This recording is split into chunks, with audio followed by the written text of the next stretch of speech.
ಚಿದಂಬರ ನಮಸ್ತೆಸ್ತು ಚಿಂತಿತಾರ್ಥಪ್ರದಾಯಿನೇ ಔದುಂಬರ ಸದಾವಾಸ ಚಿದಂಬರ ನಮೋಸ್ತುತೆ.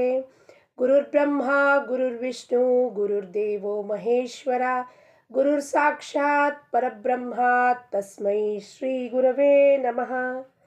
ಎಲ್ಲ ಆತ್ಮಜ್ಯೋತಿಗಳಿಗೆ ಶಿರಸಾಷ್ಟಾಂಗ ಪ್ರಣಾಮ ಮಾಡುತ್ತಾ ನನ್ನ ಸದ್ಗುರುಗಳಾದ ಶ್ರೀ ಚಂದ್ರಕುಮಾರ್ ಅವರು ದಿವ್ಯ ಚರಣಾರವಿಂದಕ್ಕೆ ಸಾಷ್ಟಾಂಗ ಪ್ರಣಾಮ ಮಾಡುತ್ತಾ ಇಂದಿನ ರಾಜಾರಾಮ್ ಮಹಾರಾಜರವರ ಅಭಂಗವನ್ನು ಜ್ಞಾನಪರ ಅಭಂಗವನ್ನು ನೋಡೋಣ. ಯಾಕೆಂದರೆ ಇವತ್ತು ಶಿವರಾತ್ರಿ, ಶಿವನ ರಾತ್ರಿ ಅಂದರೆ ಅಜ್ಞಾನದಿಂದ ಜ್ಞಾನದ ಕಡೆಗೆ ಬರಬೇಕು, ಕತ್ತಲೆಯಿಂದ ಬೆಳಕಿನ ಕಡೆ ಬರಬೇಕು, ಅಂದರೆ ಇಗ್ನೋರೆನ್ಸಿಂದ ರಿಯಲೈಸೇಷನ್ ಕಡೆ ಬರಬೇಕು. ನಾನು ಯಾರು, ನನ್ನ ನಿಜ ಉದ್ದೇಶ ಈ ಪೃಥ್ವಿಗೆ ಬಂದು ಏನಪ್ಪ, ಆ ತಳಮಳ ಉಂಟಾಗಬೇಕು. ಅದಕ್ಕೆ ರಾಜಾರಾಮ್ ಮಹಾರಾಜರವರ ಈ ಅಭಂಗವನ್ನು ನೋಡೋಣ. ನಮ್ಮ ಮನಸ್ಸನ್ನು ಹೆಚ್ಚು ಹೆಚ್ಚು ಭಗವಂತನ ಆ ಚಿದಂಬರನ ದಿವ್ಯ ನಾಮದಲ್ಲಿ ತೊಡಗಿಸೋಣ. ಹಾಗೂ ನಿತ್ಯವೂ ಶಿವರಾತ್ರಿ ಆಗಬೇಕು. ಒಂದು ದಿವಸ ಶಿವರಾತ್ರಿ ಮಾಡಿ ಮತ್ತು ಇನ್ನು 364 ದಿವಸಗಳ ಕಾಲ ಬೇಸರಿಕೆಯಿಂದ ಇರಬಾರದು. ನಿತ್ಯವೂ ನನ್ನ ಜೀವನದಲ್ಲಿ ಆ ಜ್ಯೋತಿ ಒಳಗೆ ಬೆಳಗ್ತಾ ಇರಬೇಕು. ಶಿವ ಎಂಬುವ ಜ್ಯೋತಿ ಸದಾ ಬೆಳಗ್ತಾ ಇರಬೇಕು, ಅಂದರೆ ಪ್ರಕಾಶಮಾನವಾಗಿರಬೇಕು ನನ್ನ ಜೀವನ. ಏನು ಹೇಳ್ತಾರೆ ರಾಜಾರಾಮ್ ಮಹಾರಾಜರು ನೋಡೋಣ. भक्तियाणी ज्ञान वैराग्य चित्तासी तिन्ही समत्वासी येती जेव्हा अनुभव सुख कळत से तेव्हा इतर दृश्य भाव विटे मन दृश्य दृष्टी आणि दर्शन ते जाण त्रिपुटी हे क्षीण होय जेथे दास म्हणे राहे निवांत हृदयी सुख ते अक्षयी चिदंबर. ಭಕ್ತಿ ಜ್ಞಾನ ವೈರಾಗ್ಯ ಚಿತ್ತಾಸಿ, ಚಿತ್ತದಲ್ಲಿ ಮೆಮೊರಿನಲ್ಲಿ ಚಿತ್ತ, ಭಕ್ತಿ ಜ್ಞಾನ ವೈರಾಗ್ಯ ತಿನ್ಹಿ ಸಮತ್ವಾಸಿ ಏತಿ. ಸಮತ್ವ ಅಂದರೆ ಮೂರು ಒಂದೇ ಲೈನಲ್ಲಿ ಅಲೈನ್ಮೆಂಟ್ ಅಂದರೆ ಮೂರು ಒಂದೇ ದಿಶೆಯಲ್ಲಿ ಎಲ್ಲವೂ ಹೊಂದಾಣಿಕೆ ಆಗಬೇಕು, ಕೂಡಬೇಕು, ಅದು ಯೋಗ ಬರಬೇಕು ಮೂರದ್ದು. ಹೆಂಗೆ ಈಗ 144 ವರ್ಷದಲ್ಲಿ ಬಂದಿರೋ ಸನ್, ಮೂನ್ ಆ್ಯಂಡ್ ಜುಪಿಟರ್ ಗುರು ಮೂರು ಒಂದೇ ಅಲೈನ್ ಆಗಿ, ಅಂದರೆ ಅಲೈನ್ ಆಗುವುದೊಂದು ಸಮತ್ವ ಏನಾಗಬೇಕಪ್ಪ ಅಂದರೆ ಅದು ಮೂರು ಕೂಡಿದಾಗ ಶಕ್ತಿ ಒಂದಾಗುತ್ತದೆ. ಇಲ್ಲಿ ನಮ್ಮ ಭ್ರಮೆ ಏನಪ್ಪ, ಭಕ್ತಿ ಬೇರೆ ಇದೆ, ಜ್ಞಾನ ಬೇರೆ ಇದೆ, ವೈರಾಗ್ಯ ಬೇರೆ ಇದೆ. ಇಲ್ಲ, ದೇ ಆರ್ ಆಲ್ ಇಂಟರ್ವೋವನ್, ಒಂದಕ್ಕೊಂದು ಎಲ್ಲವೂ ಹೆಣ್ಕೊಂಡಿದೆ ಅಲ್ಲಿ. ಅದೇ ಅಲೈನ್ಮೆಂಟ್ ಅನ್ನೋದು. ನಾವು ಎಲ್ಲವೂ ಮೂರು ಎನರ್ಜಿ ಕೂಡಿದಾಗ ಯೋಗ ಬಂದಾಗ, ವಿಶಿಷ್ಟವಾದ ಯೋಗ ಬಂದಿರೋದಕ್ಕೆ ಏನಪ್ಪ ಹೇಳ್ತಿದ್ದಾರೆ, ಅಲ್ಲಿ ಹೋಗಿ ಸ್ನಾನ ಮಾಡಿದ್ರಲ್ಲಿ ಏನಾಗುತ್ತೆ, ವಿಶಿಷ್ಟವಾದ ಎನರ್ಜಿ ಕ್ರಿಯೇಟ್ ಆಗಿದೆ. ಆ ಎನರ್ಜಿ ಸಂಪೂರ್ಣ ತೀರ್ಥ ಕ್ಷೇತ್ರದಲ್ಲಿದೆ. ಆವಾಗ ನಾವು ಆ ಹೋಲಿ ಕ್ಷೇತ್ರದಲ್ಲಿ ಹೋಗಿ ತಗೊಂಡೋದಾಗ ಡೆಫಿನೆಟ್ಲಿ ಎಲ್ಲರಿಗೂ ಆ ಎನರ್ಜಿ ಪ್ರಾಪ್ತಿ ಆಗುತ್ತದೆ. ಆ ಡಿಪ್ ಮಾಡಿದಾಗ ಆ ಅನುಭವ ಆಗುತ್ತದೆ. ಆದರೆ ನಮ್ಮ ಮನಸ್ಸು ಭಗವಂತನ ಕಡೆ ಇಲ್ಲ, ಹೊರಗಡೆ ಇರುವುದಕ್ಕೆ, ವಿಷಯಾಸಕ್ತಿ ಇರುವುದಕ್ಕೆ ಅಲ್ಲಿ ಏನು ಅನುಭೂತಿ ಆಗಿರುತ್ತೆ ಇದಕ್ಕೆ ಗೊತ್ತಾಗೋದಿಲ್ಲ. ಆದರೆ ಎನರ್ಜಿ ಅಪ್ಸರ್ಜ್ ಇರೋದ್ರಿಂದ ಖಂಡಿತವಾಗಲೂ ಎಲ್ಲರಿಗೂ ಅನುಭವ ಆಗಿರುತ್ತೆ. ಆದರೆ we cannot feel it and experience it. Just we are talking about ಬಹಳ ಚೆನ್ನಾಗಿತ್ತು ಹೋಲಿ ಡಿಪ್ಪು, ತುಂಬ ಜನ ಇದ್ದರು. ಆಂತರಿಕವಾಗಿ ಏನಾಗಿತ್ತು ಅಂತ ಯಾರಿಗೂ ಹೇಳಲಿಕ್ಕೆ ಬರೋದಿಲ್ಲ. ಯಾಕೆ, we are seeing outside, not inside. ಅದಕ್ಕೆ ಅವ್ರು ಏನು ಹೇಳ್ತಾರೆ, ಚಿತ್ತದಲ್ಲಿ ಯಾವಾಗ ಭಕ್ತಿ ಜ್ಞಾನ ವೈರಾಗ್ಯ ಮೂರು ಹೊಂದಾಣಿಕೆಯಾಗಿ ಒಂದಾಗುತ್ತದೆಯೋ, ಸಮತ್ವಾಸಿ ಏತಿ ಅಂದರೆ ಒಂದಾಗುತ್ತದೆ, ಇಲ್ಲಿ ಯಾವುದೂ ಬೇರೆ ಇಲ್ಲ. ಆವಾಗ ಅನುಭವ ಸುಖ ಕಳತ ಸೇತೇವ. ಅನುಭವ ಸುಖ ಅಂದರೆ ಸುಖದ ಅನುಭವ ಆಗುತ್ತದೆ. ಅಲ್ಲಿ ನನಗೇನಾಯಿತು ಮುಳುಗ್ದಾಗ ಅನ್ನೋದನ್ನು ನಾನು ಹೇಳಬಹುದೇ ವಿನಃ ಬೇರೆಯವ್ರು ಹೇಳಲಿಕ್ಕಾಗೋಲ್ಲ. ಯಾಕೆಂದರೆ ಅಲ್ಲಿ ಆಗಿದ್ದು ಏನೋ ಅನುಭವ ಆಗಿರುತ್ತಲ್ಲಿ. ಈ ಅನುಭವ ಯಾವಾಗ ಗೊತ್ತಾಗತ್ತೆ, ಯಾವಾಗೂ ಸದಾ ಕಾಲ ನನ್ನ ಮನಸ್ಸು ಒಳಗಿನಲ್ಲಿ ಏನು ಆಗ್ತಾ ಇದೆ ಪ್ರಕ್ರಿಯೆ ಅದರ ಕಡೆ ಮನಸ್ಸು ಹೊರಳಿದಾಗ ಗೊತ್ತಾಗುತ್ತದೆ ಅಲ್ಲಿ ಏನಾಗ್ತಾ ಇದೆ. ಆ ಸುಖ ಹೆಂಗೆ ಒಳಗೆ ಫೌಂಟನ್ ಥರ ಬರ್ತಾ ಇದೆಯಪ್ಪ ಅಂತ ಗೊತ್ತಾಗತ್ತೆ. ಇವತ್ತು ಏನಪ್ಪ ನಮ್ಮೆಲ್ಲರೂ ಸಮಸ್ಯೆ, ನಾವೆಲ್ಲ ವಿಷಯಾಸಕ್ತಿ ಇರುವುದಕ್ಕೆ, ಪ್ರಾಪಂಚಿಕ ಜನರು ನಮ್ಮ ಮನಸ್ಸು ಹೊರಗಡೆ ಇರೋದಕ್ಕೆ, ಆ ವಿಷಯ ವಸ್ತು ವ್ಯಕ್ತಿನಲ್ಲಿ ಆ ಸುಖ ಟೆಂಪ್ರರಿ ಕ್ಷಣಿಕ ಸುಖವನ್ನು ಹುಡುಕ್ತಾ ಇದೆ. ಹೆಂಗೆ ಹುಡುಕ್ತಾ ಇದೆಯಪ್ಪ, ಚಿಕ್ಕ ಚಿಕ್ಕ ವಸ್ತುವಿನಲ್ಲಿ ಪಡ್ಕೊಳ್ಳೋದ್ರಲ್ಲಿ ಒಂದು ಅಚೀವ್ಮೆಂಟ್, ಒಂದು ಡಿಗ್ರಿ ಹಾಸಿಲ್ ಮಾಡಿಕೊಂಡ್ರೆ ನಮಗೇನೋ ಆನಂದ ಆಗುತ್ತೆ ಅಂತ ಅನ್ಕೋತಾ ಇದೆಯಾ. ಆದರೆ it's a limited enjoyment for you. ಒಂದು ದಿವಸ ಆ ಡಿಗ್ರಿದೇನು ಮಹತ್ವ ಇಷ್ಟು ಈ ಪ್ರೊಸೆಸ್ಸಲ್ಲಿ ನಾನು ಆ ಡಿಗ್ರಿ ಅಚೀವ್ ಮಾಡೋದ್ರಲ್ಲಿ ಏನು ಕಷ್ಟಪಟ್ಟನೋ, ಏನು ಆನಂದ ಆಯಿತೋ, ಏನು ದುಃಖ ಆಯಿತೋ, ಏನು ಸುಖ ಉಂಟಾಯಿತೋ, ಇದೆಲ್ಲ ಜರ್ನಿ ಅದರಲ್ಲಿದೆ ಅಲ್ಲಿ. ಆದರೆ ಅದನ್ನು ನಾನು ನೋಡೋದಿಲ್ಲ. ಡಿಗ್ರಿ ಹಾಸಿಲ್ ಆದ ಕೂಡಲೇ ಏನಾಗುತ್ತೆ? ಸೃಷ್ಟಿ ಸ್ಥಿತಿ ಲಯ. ಡಿಗ್ರಿ ಹಾಸಿಲ್ ಮಾಡ್ಕೋಬೇಕಾಗಿತ್ತು ಸೃಷ್ಟಿ, ಅದನ್ನು ಪ್ರೊಸೆಸಿಂಗ್ನಲ್ಲಿರೋದು ಸ್ಥಿತಿ, ಹಾಸಿಲ್ ಆದಮೇಲೆ ಲಯ ಆದಮೇಲೆ ಅಲ್ಲ ಆನಂದ ಕಳೆದು ಹೋಯ್ತದೆ. ಇದು ಏನಂತ ಆನಂದ? ಟೆಂಪರರಿ ಆನಂದ. ಹೀಗೆ ಎಲ್ಲ ವಸ್ತುವಿನಲ್ಲಿ, ವಿಷಯದಲ್ಲಿ, ವ್ಯಕ್ತಿನಲ್ಲಿ ಆಗುವ ಆನಂದ ಕ್ಷಣಿಕ ಇದೆ. ಅದಕ್ಕೆ ಸಂತರು ಸತ್ಪುರುಷರು ಪರ್ಮನೆಂಟ್ ನಿಜಾನಂದವನ್ನು ಹೊಂದಿ ನಮಗೆ ಇದನ್ನೇ ಅನುಭವಿಸಪ್ಪ ನೀನು ಕೂಡ ನಾನೇನು ಅನುಭವಿಸಿದ್ನೋ ಅನ್ನೋದ ಒಂದು ತಳಮಳದಿಂದ ನಮಗೆ ಬಂದು ಬಂದು ಬಂದು ಬೋಧನೆ ಮಾಡ್ತಾರೆ. ಮೂರು ಸಮತ್ವದಲ್ಲಿ ನಮ್ಮ ಚಿತ್ತದಲ್ಲಿ ಬರಬೇಕು ಅಂದರೆ ಫಸ್ಟ್ ಏನಾಗಬೇಕಪ್ಪ? ಚಿತ್ತಶುದ್ಧಿ ಆಗಬೇಕು. ಚಿತ್ತಶುದ್ಧಿ ಹೆಂಗಾಗತ್ತಪ್ಪ? ಅದಕ್ಕೆ ರಾಜಾರಾಮ್ ಮಹಾರಾಜರು ಪ್ರಕರಣ 13 ಭಕ್ತಿ ಯೋಗ ವರ್ಣನ ಅದರಲ್ಲಿ ಸ್ವಾಮಿಗೆ ಪ್ರಶ್ನೆಗಳನ್ನು ಕೇಳ್ತಾರೆ ಮಹಾರಾಜರು. ಪಶ್ಚಾತ್ತಾಪ ಅಂದರೆ ಏನಪ್ಪ ಸ್ವಾಮಿ ರಾಯ? ಅನುತಾಪ ಅಂದರೆ ಏನು? ಹೆಂಗೆ ಉಂಟಾಗುತ್ತದೆ? ಅದು ನನಗೆ ಹೆಂಗೆ ತಿಳಿಯುತ್ತದೆಯಪ್ಪ? ಹೇಳಪ್ಪ ಅಂತ ಹೇಳ್ತಾರೆ. ಅವಾಗ ಸ್ವಾಮಿರಾಯ ಎಷ್ಟು ಉದಾರ ಕೃಪಾಳ ನಮ್ಮ ಭಗವಂತ ಹೇಳ್ಕೊಡ್ತಾನೆ. ಹೆಂಗೆ ಮಕ್ಕಳಿಗೆ ಪಾಠ ಹೇಳ್ಕೊಂಡಂಗೆ ಏನು ಹೇಳ್ತಾನಪ್ಪ ಅಂದರೆ, ನೀನು ಹುಟ್ಟಿದಾಗಲೇ ಇನ್ನೂ ನೀನು ಕಾನ್ಸೆಪ್ಷನ್ ಆಗಿ ಬೀಜ ಒಳಗೆ ಬಂತು, ಧಾರಣ ಆಯಿತು, ಅವಾಗಲೇ ಪಶ್ಚಾತ್ತಾಪ ಶುರುವಾಯಿತು. ಮಗು ಹೊಟ್ಟೆನಲ್ಲಿದ್ದಾಗ ತಾಯಿಗೆ ಒದಿಯತ್ತಂತೆ. ಒದ್ದಾಗ ಅದು ಗೊತ್ತು, ಅದು ತಪ್ಪು ಮಾಡ್ತಾ ಇದೆ, ಆದರೆ ಅದಕ್ಕೆ ಹೇಳಲಿಕ್ಕೆ ಬರುವುದಿಲ್ಲ. ಒದಿಯೋದಂತೂ ಪ್ರಕ್ರಿಯೆ, ಅದು ಆ್ಯಕ್ಷನ್, ಅದು ಕರ್ಮ. ಆ ಕರ್ಮನೂ ಶುರುವಾಯಿತು, ಅದರ ಹಿಂದೆ ಪಶ್ಚಾತ್ತಾಪನೂ ಶುರುವಾಯಿತು. ಕರ್ಮ ಶುರುವಾದ ಕೂಡಲೇ ಅದ್ರ ಹಿಂದೆ ಪಶ್ಚಾತ್ತಾಪ ಇಟ್ಟಿದ್ದಾನೆ ಭಗವಂತ. ಆದರೆ ಹೇಳಲಿಕ್ಕೆ ಬರೋದಿಲ್ಲ ನಾನು ತಪ್ಪು ಮಾಡ್ತಿದ್ದೀನಿ ಅಂತ. ಅದೇ ಮಗು ದೊಡ್ಡದಾದಾಗ ನಮಗೆ ಒದ್ದಾಗ ನಾವು ಒಪ್ಕೋತೀವ, ನಾವು ಅದನ್ನು ಖಂಡನೆ ಮಾಡ್ತೀವಿ. ಯಾಕೆ? ನೀ ತಪ್ಪು ಮಾಡ್ತಾ ಇದೆಯಾ, ಒದಿಬಾರ್ದು ನೀನು ಅಂತ ಹೇಳ್ತೀವಿ ನಾವು, ಹೌದಾ? ಆದರೆ ಅದಕ್ಕಿಂತ ಮುಂಚೆ ಮಗು ಗರ್ಭದಲ್ಲಿದ್ದಾಗ ಸೊ ಎವ್ರಿ ಆ್ಯಕ್ಷನ್ ಹಿಂದೆ ಪಶ್ಚಾತ್ತಾಪ ಇದ್ದೇ ಇರುತ್ತದೆ. ಅಂದಮೇಲೆ ಮತ್ತೆ ಹೇಳ್ತಾರೆ, ಈ ಪಶ್ಚಾತ್ತಾಪ ಯಾರ ಚಿತ್ತದಲ್ಲಿ ಉಂಟಾಗುತ್ತದೋ, ಹೌದಪ್ಪ ನಾನು ಎಷ್ಟು ತಪ್ಪು ಮಾಡಿದ್ದೀನಿ, ಗುರು ಹತ್ರ ಹೋಗಬೇಕಾದ್ರೆ ಫಸ್ಟ್ ಈ ಪಶ್ಚಾತ್ತಾಪ ಭಾವನೆ ಉಂಟಾಗಬೇಕು. ಪಶ್ಚಾತ್ತಾಪ ಭಾವನೆ ಉಂಟಾದ ಮೇಲೆ ಏನಾಗುತ್ತೆ? ಆ ಅಪಾರ ಪಾಪದ ಗುಡ್ಡೆ ರಾಶಿ ನನ್ನ ಕಣ್ಮುಂದೆ ಬರುತ್ತೆ.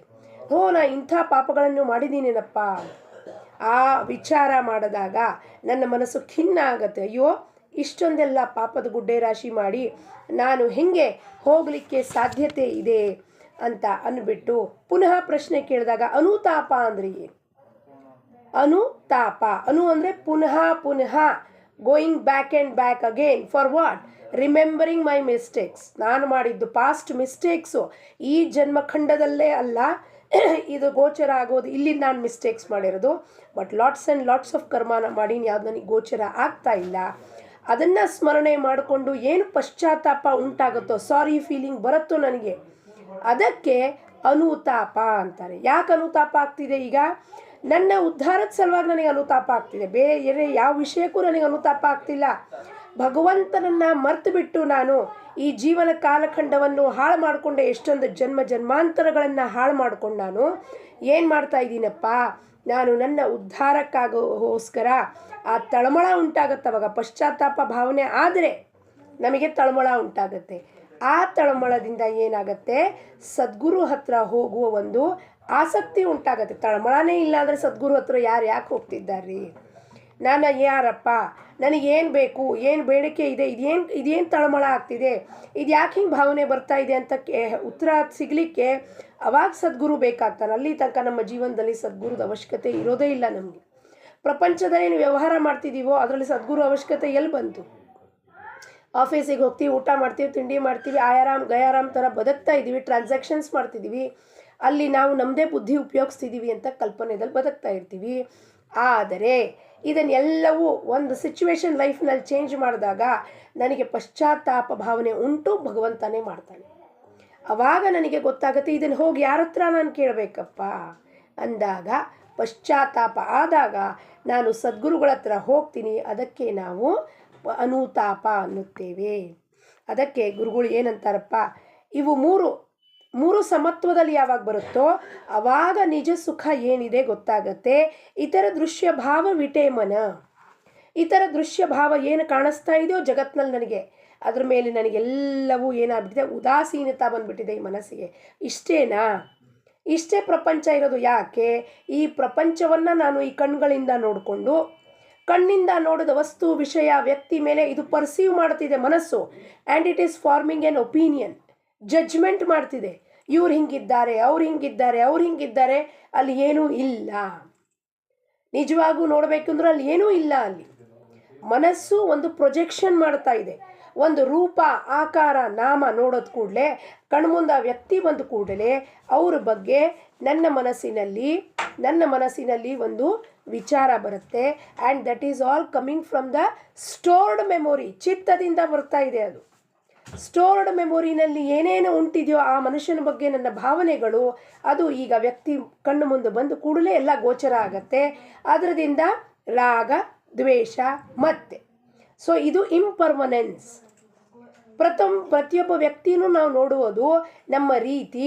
ಆ ವ್ಯಕ್ತಿ ಹಿಂದೆ 10 ವರ್ಷದ ಹೆಂಗೆ ಹಿಂದಿದ್ನೋ ಇವತ್ತು ಅವನು ಹಂಗೆ ಇರೋದಿಲ್ಲ. ಆದರೆ ನನ್ನ ಸ್ಟೋರ್ಡ್ ಮೆಮೊರಿನಲ್ಲಿ ಅವನ ಬಗ್ಗೆ ನಾನೇನು ಒಪಿನಿಯನ್ ಫಾರ್ಮ್ಯಾಟ್ ಮಾಡಿದ್ದೀನೋ that is stored as memory. ಅದು ಬದಲಾಗ್ತಿಲ್ಲ. ಅದು ಇದನ್ನೇ ಶಂಕರಾಚಾರ್ಯರು ಹೇಳಿದ್ದು, ಬ್ರಹ್ಮ ಸತ್ಯ ಜಗತ್ ಮಿಥ್ಯಾ ಅಂದರೆ what you are perceiving is all false ಅಂತ ಹೇಳಿದ್ದವರು.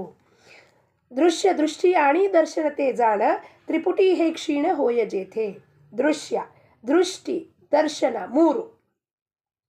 ಕಣ್ಣಿಗೆ ಎದುರುಗಡೆ ಕಾಣ್ತಿರೋ ದೃಶ್ಯ, ದೃಷ್ಟಿ ನೋಡ್ತಿರೋ ಕಣ್ಣುಗಳು, ಹಾಗೂ ದರ್ಶನ ಒಳಗಿರೋನು ನೋಡ್ತಿರೋನು. ತ್ರಿಪುಟಿ ಹೇ ಕ್ಷೀಣ ಹೋಯ ಜೇಥೆ, ಮೂರೂ ಒಂದೇ ಇರುವುದು ಅನ್ನೋದನ್ನು ಸದ್ಗುರು ತಿಳಿಸ್ತಿದ್ದಾನೆ. ಇಲ್ಲಿ ಯಾರೂ ನೋಡ್ತಾ ಇಲ್ಲಪ್ಪ. ಎದುರುಗಡೆ ಆಬ್ಜೆಕ್ಟ್ ಇರೋದು ಇಲ್ಲಿ ಒಳಗಿದೆ, ಅದನ್ನು ನೋಡ್ತಿರೋನು ಒಳಗಿದ್ದಾನೆ, ನೋಡೋ ಪ್ರಕ್ರಿಯೆನೂ ಒಳಗಿಂದಾನೇ ಆಗ್ತಿದೆ. ಸೊ ಹೊರಗಡೆ ಏನೂ ಇಲ್ಲ. There is nothing outside in the world which is not inside. ಎಲ್ಲವೂ ನಿನ್ನ ಒಳಗಾಗ್ತಾ ಇದೆ. ನಿನ್ನ ಒಳಗಿಂದ ನೀ ನೋಡ್ತಾ ಇದೆಯಾ, ಅದನ್ನು ಅನುಭವಿಸ್ತಾ ಇದೆಯಾ. ಹಾಗಾಗಲ್ಲಿ ಯಾರೂ ಮೂರಿಲ್ಲ, ಇರುವುದು ಒಂದೇ.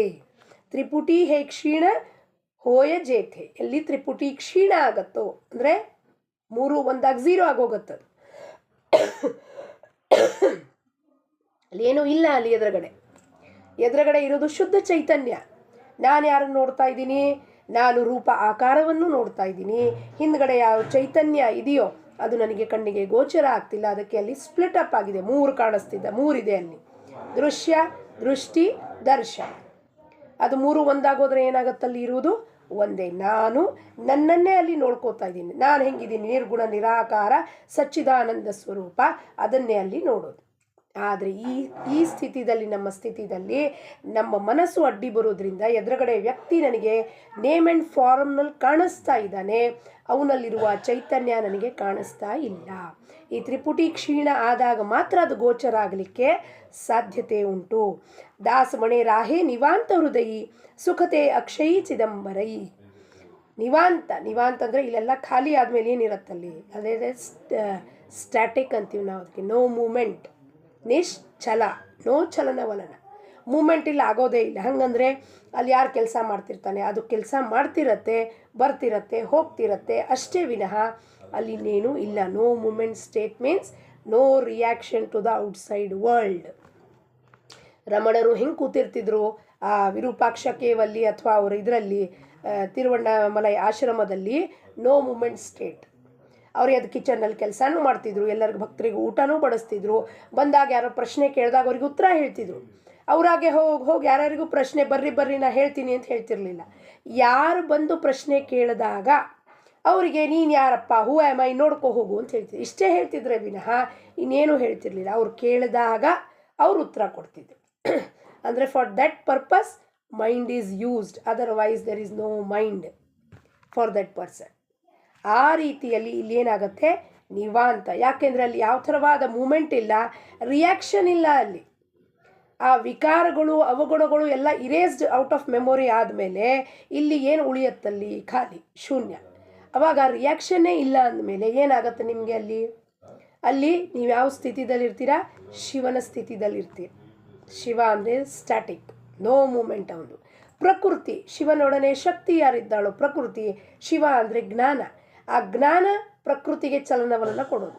ಬೆಳಗ್ಗೆ ಎದ್ದ ತಕ್ಷಣ ನಾವು ಹೇಳ್ತೀವಿ, ಎದ್ದ ತಕ್ಷಣ ಪ್ರಕೃತಿ ಎದ್ಲು ಎಲ್ಲ ಕೆಲಸ ಶುರುವಾಗುತ್ತೆ. ಚಲೋ ಅಭಿ ಇದರ್ ಜಾಯಂಗೆ ಉದರ್ ಜಾಯಂಗೆ ಕಾಮ್ ಕರೆಂಗೆ ಖಾನಾ ಬನಾಯಂಗೆ, ಪ್ರಕೃತಿ ಎಲ್ಲ ಕೆಲಸ ಮಾಡೋದು. ಶಿವ ಜ್ಞಾನವನ್ನು ನೀಡ್ತಾನೆ ಪ್ರಕೃತಿಗೆ, ಬಟ್ ಹೀ ಈಸ್ ಅಲಿಪ್ತ. ಇದು ಒಳಗೆ ಗೊತ್ತಾದಾಗ ಸುಖತೆ ಅಕ್ಷಯಿ ಚಿದಂಬರಿ, ಶಿವನು ನನ್ನೊಳಗಿದ್ದಾನೆ, ಪ್ರಕೃತಿನೂ ನನ್ನೊಳಗಿದ್ದಾಳೆ, ಆ ಪ್ರಕೃತಿ ಎಲ್ಲ ಕೆಲಸ ಮಾಡ್ತಿರ್ತಾಳೆ. ಈ ಶಿವ ಸುಮ್ಮನೆ ಅವಳಿಗೆ ಏನು ಮಾಡ್ತಿರ್ತಾನೆ, ಪುಷ್ ಮಾಡ್ತಿರ್ತಾನೆ, ಆಚೆ ಜ್ಞಾನವನ್ನು ನೀಡ್ತಾ ಇರ್ತಾನೆ. ಸುಖತೆ ಅಕ್ಷಯಿ ಚಿದಂಬರ. ಅವಾಗ ನೀವು ಹೆಂಗಿರ್ತೀರ ಒಳಗೆ? ಅಕ್ಷಯಿ ಅಂದರೆ ಕ್ಷಯನೇ ಇಲ್ಲ ಸುಖಕ್ಕೆ. ಅಂಥ ಒಂದು ಆನಂದಕ್ಕೆ ಯು ಕೆನಾಟ್ ಡಿಸ್ಕ್ರೈಬ್. ಈಗ ಒಂದು ಡ್ಯಾಮ್ ಗೇಟ್ನ ಓಪನ್ ಮಾಡಿಬಿಡ್ರಿ, ನೀರು ಹೆಂಗೆ ಕೋಡಿ ಥರ ಹರಿತಾ ಇದೆ ಎಲ್ಲ ಫ್ಲಡೆಡ್ ಆಗೋಗುತ್ತೋ ಆ ರೀತಿಯಲ್ಲಿ ಅದು ಆನಂದದ ಬಗ್ಗೆ ಡಿಸ್ಕ್ರಿಪ್ಷನ್ ಮಾಡ್ತಿದ್ದಾರೆ. ಅದು ವರ್ಡ್ಸ್ನಲ್ಲಿ ಹೇಳಲಿಕ್ಕೆ ಬರುವುದಿಲ್ಲ. ಸುಖತೆ ಅಕ್ಷಯಿ ಚಿದಂಬರಿ, ಅವನಲ್ಲಿ ಆ ಮನಸ್ಸು ಹೋಗಿ ಲೀನ ಆಯಿತು ಅಂದರೆ ಅದು ಅಕ್ಷಯ ಆನಂದ. ಅದನ್ನು ನಾವು ಎಕ್ಸ್ಪೀರಿಯನ್ಸ್ ಮಾಡಿ ಅನುಭವ ಪಟ್ಟೆ ತಗೋಬೇಕು. ಅದರ ಹೊರತಾಗಿ ನಾವು ಕೇವಲ ಶಬ್ದದಲ್ಲಿ, words are secondary to that silence. ಅದಕ್ಕೆ ನಾವೆಲ್ಲರೂ ಹೆಚ್ಚು ಹೆಚ್ಚು ಇವತ್ತು ನಾಮಸ್ಮರಣೆ ಮಾಡೋಣ, ನಾಮಜಪ ಮಾಡೋಣ. ಆ ಮೌನದ ಕಡೆಗೆ ಪರಮಾತ್ಮ ಚಿದಂಬರ ನಮ್ಮನ್ನು ಕರ್ಕೊಂಡು ಹೋಗಲಿ ಅಂತ ಅವನ ಪಾದಾರವಿಂದಗಳಲ್ಲಿ ಬೇಡಿಕೆ ಮಾಡ್ಕೊಳ್ತಾ ಎಲ್ಲರಿಗೂ ಮತ್ತೊಮ್ಮೆ ಶಿವರಾತ್ರಿಯ ಶುಭಾಶಯಗಳು. ನಿತ್ಯವೂ ನಮ್ಮ ಜೀವನ ಶಿವರಾತ್ರಿಯಾಗಲಿ ಅಂತ ಹೇಳುತ್ತಾ, ಔದುಂಬರ್ ನಿವಾಸಿ ಭಕ್ತಾಭಿಮಾನಿ ರಾಜಾದಿರಾಜ ಸಚ್ಚಿದಾನಂದ ಶಿವ ಚಿದಂಬರೇಶ್ವರ ಮಹಾರಾಜ್ ಕಿ ಜೈ. ಲೋಕಾಹ ಸಮಸ್ತಾಹ ಸುಖಿನೋ ಭವಂತು. ಜೈ ಚಿದಂಬರ.